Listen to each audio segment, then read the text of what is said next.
성결의 능력이라는 제목으로 은혜의 말씀을 나누고자 합니다. 성도 여러분은 혹시 편안한 노후 또는 여유 있는 돈을 가지고 누리는 행복한 은퇴 생활을 원하십니까? 저에게는 그런 마음이 그다지 없다고 할 수 있습니다.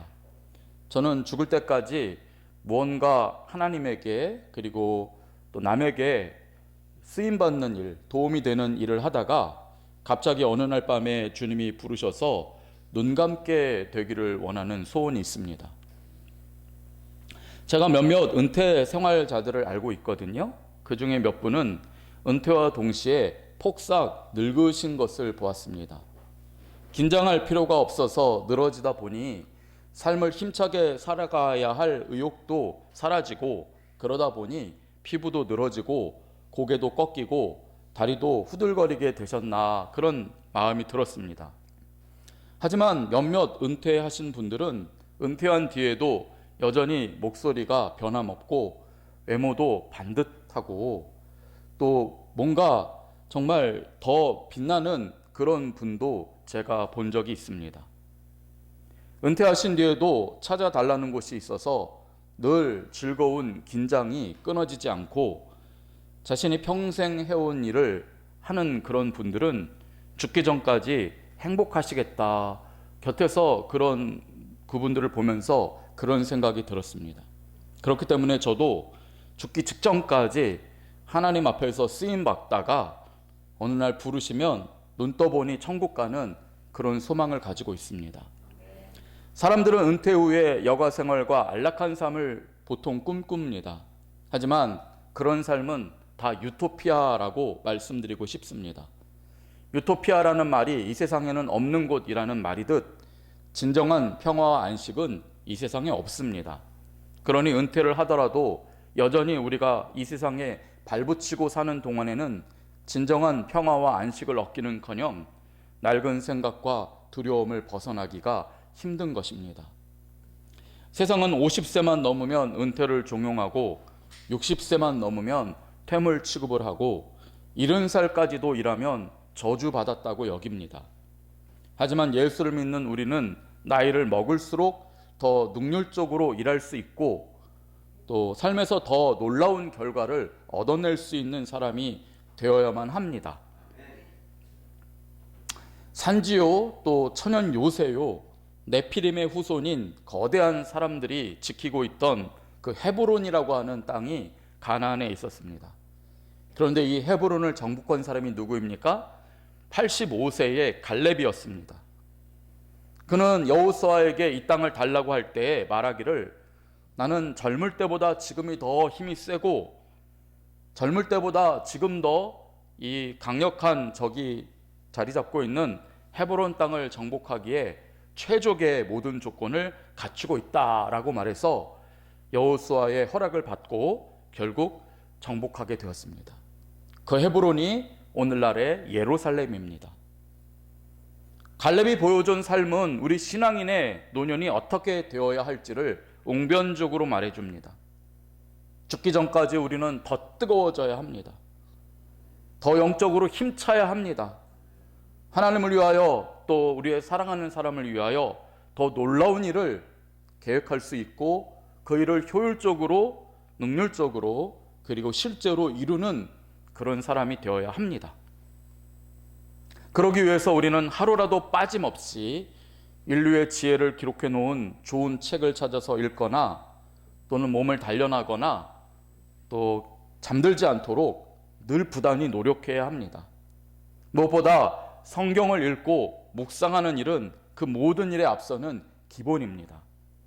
성경을 읽은 바탕 위에 좋은 책을 읽으면은요, 마치 젖소가 물을 먹고 우유를 내듯이 삶의 보람과 기쁨이 찾아오고 우리의 사랑하는 사람도 도울 수가 있지만은, 성경을 읽지 않는 사람이 책을 읽으면 그 책이 아무리 좋더라도 거기서 나오는 생각은 허망할 뿐이니 마치 같은 물을 마셨지만 독사의 이빨에서는 독이 뿜어져 나오는 것과 같다고 할 수 있습니다. 우리는 주님께 부름을 받고 주님 나라를 위해 쓰임받는 삶을 항상 사모해야 합니다. 죽기 전까지 그렇게 쓰임받다가 죽고자 하는 그런 소망은 하나님이 주시는 거룩한 소망입니다. 못은 녹이 쓸면 못 쓰지만은 이 초는 다 태워져서 사라지면서 더 이상 쓰지 못하게 되면 이 땅에서 완전히 쓰임받고 없어지는 것입니다. 은퇴하고 나서 녹슨 못처럼 녹이 쓸어버리고 아무짝에도 쓸모없는 그런 사람으로 죽기보다는 촛농처럼 녹아지는 삶, 하나님의 나라를 위해서 촛농처럼 불타오르고 우리의 사랑하는 사람들을 섬기기 위해서 그렇게 내 모든 것들을 헌신하고 마지막에는 아무것도 남지 않는 삶, 그 삶이야말로 하늘에서 저 별처럼 빛나는 삶이 될 줄을 믿습니다. 목사는 교회 일을 하면서 사례비를 받습니다. 그렇기 때문에 주님의 나라를 위해 쓰임을 받는다는 칭찬까지 성도들에게 받을 때에 저 개인적으로는 어쩐지 부끄럽습니다. 모든 목사가 다 그런 것은 아니지만 저 개인적으로 제가 주님 나라 위해서 현재 일하는 것은 때로는 믿음 때문이 아니라 직업이기 때문일 때도 있기 때문입니다. 저는 새벽을 깨우고 교회에 나오시는 성도님들을 보고 또 이렇게 수요일 저녁까지 빠지지 않고 예배드리러 나오는 분들을 볼 때는 정말 믿음이 대단하다 하는 마음을 늘 가지고 있습니다. 왜냐하면 제가 사례비를 받지 않던 평신도 시절에는 새벽 기도도 나가지 않았고 수요 예배도 자주 빠졌기 때문입니다. 저는 직업이 목사이기 때문에 새벽 기도 빠지면 안 됩니다. 그러면 사례비를 받을 자격이 없고 삶에 문제가 생깁니다. 그렇기 때문에 목사가 된 이후로는 믿음 때문에서도 새벽 기도를 나오지만 믿음이 아니더라도 새벽 기도를 빠짐없이 계속 나오게 되었습니다. 하지만 때로는 이 모습이 직장이 싫어도 돈을 벌기 위해 꾸역꾸역 무거운 발걸음을 옮기는 직장인의 삶과 크게 다르지 않을 때가 있다고 봅니다. 다행히 감사한 것은 저도 날마다 새벽 기도의 은혜를 더 확신하게 되었고 믿음이 성장하게 되었고 기꺼이 즐겁게 그 예배를 같이 드린다는 그런 것이 너무나 감사하기는 합니다. 하지만 정말 새벽을 깨우는 사람은 목사인 제가 아니라 평신도인 여러분이라고 저는 확신합니다. 다윗은 시편 57편 8절에서 다음과 같이 노래했습니다. 내 영광아 깰지어다 비파야 수금아 깰지어다 내가 새벽을 깨우리로다.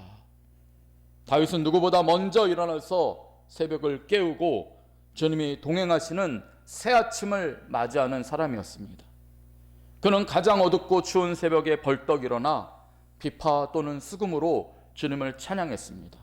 그리고 주님 앞에 기도했습니다. 그런데요, 사실 다윗보다 더 많이 새벽에 일어나 찬양하고 기도했을 사람은 따로 있지 않습니까? 그는 사무엘 선지자입니다. 그렇지 않겠습니까? 사무엘은 이스라엘의 공식 선지자요 제사장이었습니다. 다윗은 때때로 새벽에 잠들어 있었을 것입니다. 하루도 빠짐없이 새벽을 깨우지는 못했을 것입니다. 하지만 사무엘은 평생 일찍 일어나 하루도 빠짐없이 성전의 문을 열고 새벽마다 주님을 찬양하고 기도했고 말씀을 전했을 것이라고 봅니다. 하지만 정작 새벽을 깨운 사람으로 성경에 기록된 사람은 누구입니까? 다윗입니다. 왜 그랬을까요? 사무엘은 그 일이 당연한 성직자였기 때문입니다. 하나님을 만약 사랑하지 않을지라도 그는 직업상 새벽을 깨울 수밖에 없었습니다. 하지만 다윗은 어떻습니까? 새벽에 성전에 나온다고 누가 돈을 줍니까? 칭찬합니까? 그럼에도 다윗은 그렇게 했다는 것입니다. 그 일은 정말 주님을 사랑하지 않으면 할 수 없는 일이었습니다. 그랬기에 사무엘 제사장이 아닌 다윗이 새벽을 깨운 자로 성경에 기록되는 영광을 누린 것입니다. 그러므로 죽기 전까지 할 일이 있는 사람이 일찍 은퇴해서 폭삭 늙는 사람보다 훨씬 좋지만요, 그보다 더 좋은 사람은 죽기 전까지 하나님 나라를 위해서 뭔가 할 수 있는 사람인 줄을 믿습니다. 죽기 직전까지 기도하다가 다음날 아침 눈 떠보니 천국 가는 사람, 죽기 직전까지 부들부들 떨리는 손을 가지고 교회 바닥이라도 닦고 사랑하는 사람을 위하여서 중보기도 하다가 눈 떠보니 하나님 나라 가는 사람, 그 사람보다 행복한 사람, 그 사람보다 삶을 의미 있게 산 사람이 어디 있겠습니까? 성경을 보면 바누엘의 딸 안나라는 할머니가 나옵니다. 예수님이 이 세상에 나셨을 때 안나라는 여선지자가 있었다라고 누가복음 2장은 기록하고 있는데요. 무척 늙은 할머니였습니다. 이 안나는 결혼 후 7년 만에 남편이 죽습니다. 그리고 84세가 되도록 과부로 살았습니다. 대충 계산해 보니 아마 20살 초반에 과부가 되었을 것이고, 그렇게 따지니 자그마치 60년을 남편 없이 살았습니다. 그런데요, 당시의 과부는 할 수 있는 일이 아무것도 없습니다. 그러므로 안나는요, 타이로 20살 초반에 은퇴를 한 사람이나 마찬가지로 삶을 살게 된 것입니다. 아무 대책 없이 은퇴를 한 거나 마찬가지입니다. 그런데 이 안나는 그때부터 60년 동안 하나님 나라의 일을 했습니다. 성경을 보면 성전을 떠나지 않고 주야로 금식하며 기도했고 또한 사람들을 섬겼다라고 기록하고 있습니다. 그러자 나중에 안나가 할머니가 되었을 때 어떤 일이 일어납니까? 사람들은 이 안나 할머니를 여선지자로 인정하게 되었다는 것입니다. 20몇 대는 꽃다운 나이에는 성전에서 기도해봤자 그저 자신의 기막힌 신세를 한탄하는 정도로밖에는 기도할 수 없었을 것입니다. 성전의 일을 도와준다고 해도 뭘 압니까? 그저 걸레질 정도밖에는 할 수 있는 것이 없었을 것입니다. 하지만 안나는 계속해서 기도하며 계속해서 하나님 나라의 일을 했습니다. 죽기 직전까지 84세 꼬부랑 할머니가 되도록 하나님의 나라의 일을 계속 해왔습니다. 그랬더니 어떻게 됩니까? 나중에는 완전 그 분야의 전문가가 되었고 이스라엘 백성들이 다 인정하는 여선지자가 됩니다. 저는 이 자리에 계신 분들이 안나와 같이 되기를 바랍니다. 물론 과부가 되거나 호라비가 되라는 말이 아닙니다.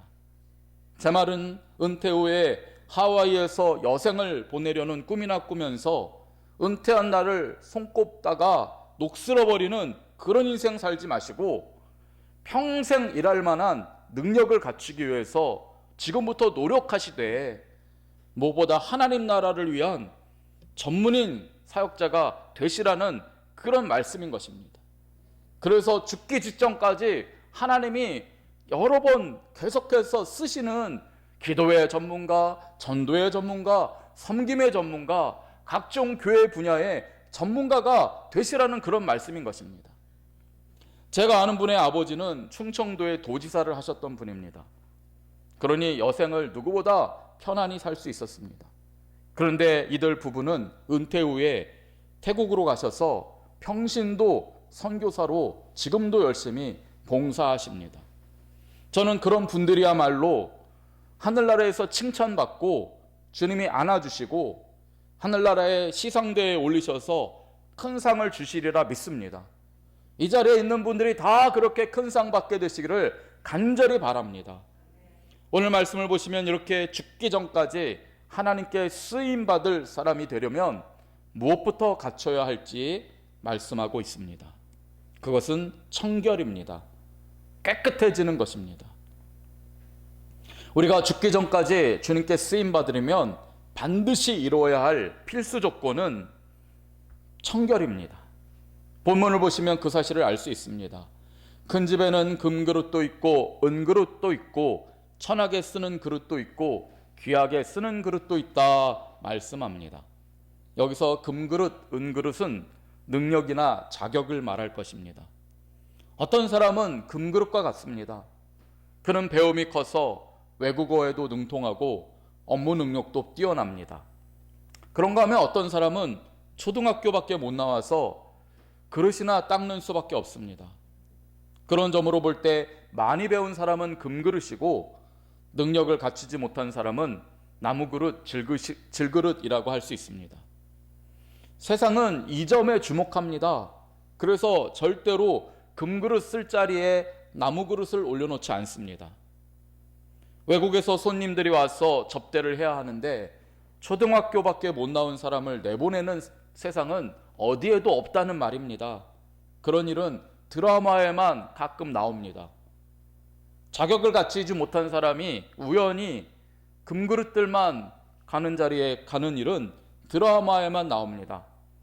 반대로 능력을 갖춘 사람이 허리를 굽혀 마룻바닥을 걸레로 훔치는 일도 이 세상에는 없습니다.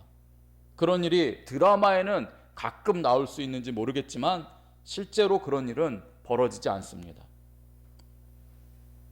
그러니 우리가 이 세상에서도 죽을 때까지 늙어 꼬부라지고 폭삭 늙지 않으려면 세상에서도 어떤 실력을 갖춰야 하는데 그렇게 금그릇이 되기 위해서 노력을 해야 합니다. 평생 수고하고 공부해야 합니다. 그래서 질그릇처럼 쉽게 깨지는 그릇으로 살기보다는 점점 은그릇에서 금그릇으로 대접받기 위해서 부단히 공부하고 노력해야 하는 것은 맞습니다. 하지만 어디까지나 세상의 일에서는 한계가 있습니다. 하나님 나라에 쓰임받는 사람은 이야기가 달라집니다. 앞에서 말씀드린 외국어에 능통하고 업무 능력이 뛰어난 사람이라도 그의 생각이 깨끗하지 못하다면, 늘 자신에게 이득이 되는지나 따지고 자기보다 못한 사람은 속으로 비웃기나 하는 그런 사람이라면 그는 하나님에게 쓰임받을 수가 없습니다. 그는 마음이 더럽고 생각이 더럽고 그 영혼이 더럽기 때문입니다. 그런 사람은 하나님 나라를 위하여 쓰임받을 수 없다라고 본문은 분명히 말씀합니다. 반대로 배움이 짧고 그래서 교회 식당에서 그릇 닦는 일 하나만 잘하는 사람이라도 그가 마음이 깨끗하다면 늘 형제와 자매를 위해 봉사할 수 있음에 감사하고 하나님께서 나를 써주신다는 사실에 감격하는 사람이라면 그는 깨끗한 사람이라고 할 수 있습니다. 하나님 나라에는 그런 사람이 쓰임을 받는 것입니다. 그리고 바누엘의 딸 안나를 생각해 보시면 그 일들은 거기서 멈추지 않는다는 것도 알 수 있습니다. 안나는 처음에 교회에서 하나님의 쓰임을 받을 때 그저 자신의 신세를 한탄하는 원초적인 기도밖에는 드릴 수 없었을 것이고 가끔 그릇이나 닦고 성전 바닥이나 청소할 수밖에 없는 그런 사람이었습니다. 하지만 주님은 안나의 마음을 보셨습니다. 안나가 영혼이 깨끗한 사람이라는 것을 아셨습니다. 그의 생각과 마음이 주님 앞에 성결한 사람이라는 것을 아셨습니다. 그랬기에 그녀를 주님께서 쓰셨고 나중에는 모든 이스라엘 백성들이 인정하는 전문인 사역자가 되게 하셨다는 것입니다. 84세 할머니가 되어도 세상의 다른 사람들은 그 나이에 모두 다 죽었을 텐데 안나는 당당히 여선지자로 존경과 대우를 받게 되지 않았습니까? 그러므로 성도 여러분, 하나님 나라에서 능력은 나중입니다. 먼저는 깨끗해야 합니다. 성결해야 합니다. 날마다 주님 앞에 나와 예수의 십자가에 정욕과 탐심을 못 박아야 합니다. 저주와 욕하는 입술 따위는 제단 숯불로 지져버려야 합니다. 음란과 게으름과 시기와 질투는 성령의 불에 태워버려야 합니다. 날마다 그렇게 예배 전에 나와서 성령의 불로 더럽고 추한 것들은 태워버리고 정금같이 되는 사람, 그 사람이 깨끗한 사람이고 주님께서 쓰시는 사람이 되는 것입니다.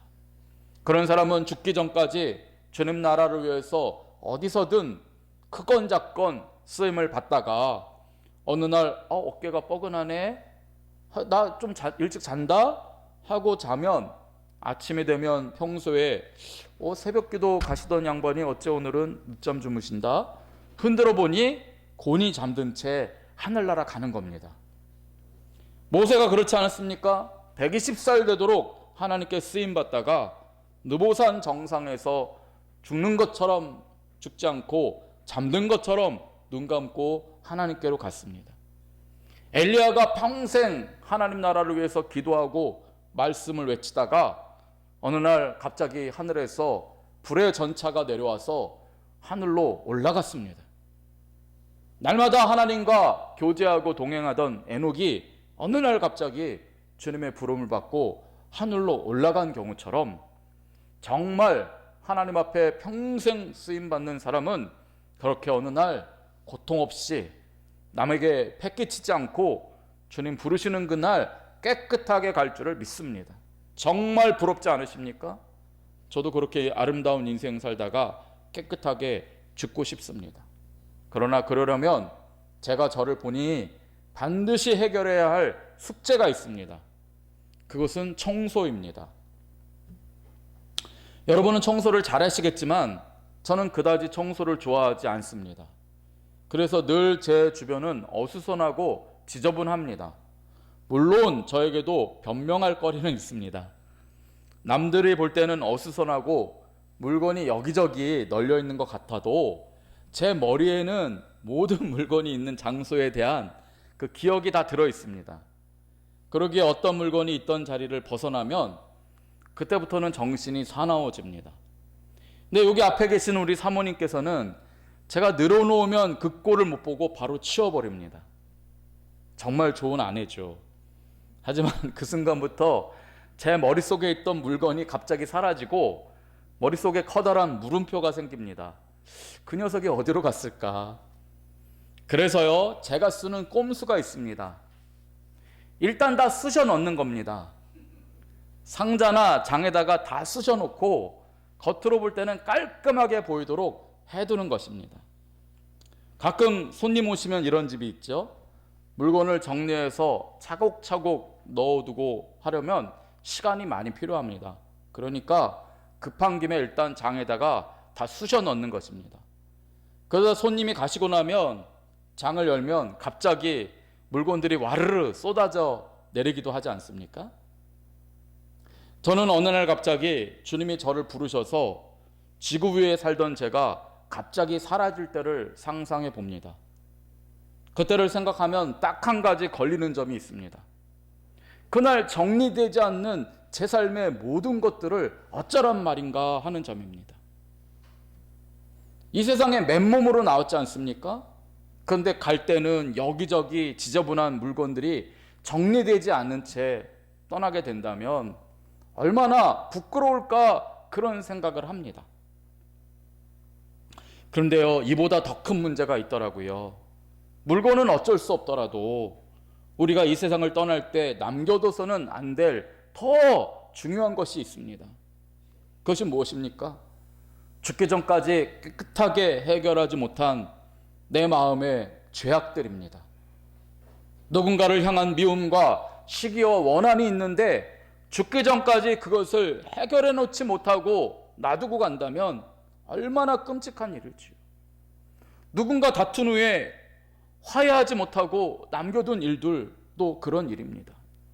그런 것이야말로 우리가 이 세상을 떠날 때 남겨둔 지저분한 물건들보다 훨씬 더 큰 문제가 아니겠습니까? 오늘 말씀을 묵상하면서 저는 지금부터라도 깨끗하게 정리하며 살아야겠다는 마음이 들었습니다. 작심삼일이 아니고 계속 그랬으면 좋겠습니다. 물건은 물론이고 내 마음을 깨끗하게 지금부터라도 해놔야 되겠다, 그런 생각을 하게 되었습니다. 여전히 저에게는 정치적인 편견이 있습니다. 그로 인해서 미움을 갖게 된 사람들이 있습니다.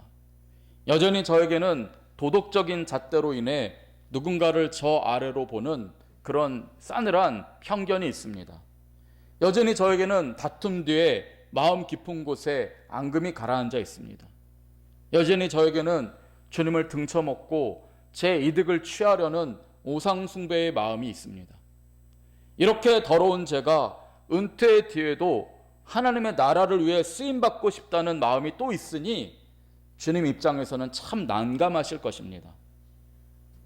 목사 직업으로 은퇴 전까지는 어떻게 눈 감아 주신다고 해도 그 뒤에는 정말 깨끗하지 않으면 쓰임을 받을 수 없는 것입니다. 깨끗해져야 합니다. 그래야 아름답게 인생을 살아가고 깔끔하게 주님 나라 갈 수 있는 것입니다. 우리는 흔히들 마음은 이팔 청춘이라고 합니다. 정말 그렇죠. 나이는 먹었어도 우리 마음은 젊디 젊던 시절을 떠올리면 엊그제 같습니다. 옛 시절을 떠올리면 마음이 흥분되기도 하고 추억에 젖어들기도 합니다. 근데 오늘 말씀 마지막 구절인 22절을 묵상하다가 아직 이팔 청춘의 마음을 갖고 있는 우리에게 주시는 주님의 권면을 듣게 되었습니다. 또한 너는 청년의 정욕을 피하고 주를 깨끗한 마음으로 부르는 자들과 함께 의와 믿음과 사랑과 화평을 따르라 라고 하고 있습니다. 처음에 이 말씀을 보았을 때는 이 말씀은 청년에게 주시는 말씀이라고 생각했습니다. 청년의 정욕을 피하라고 했기 때문입니다. 그런데요, 그게 아니었습니다.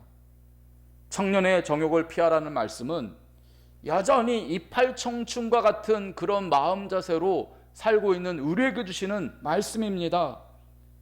우리에게는 여전히 이팔 청춘과 같이 내 멋대로 하고 싶은 그런 마음이 있습니다. 그것을 청년의 정욕이라고 하는 것입니다. 하나님의 뜻을 따르려는 거룩한 열망보다 내 뜻대로 하고자 하는 이팔 청춘의 그 천방지축의 마음이 여전히 내 안에 있습니다.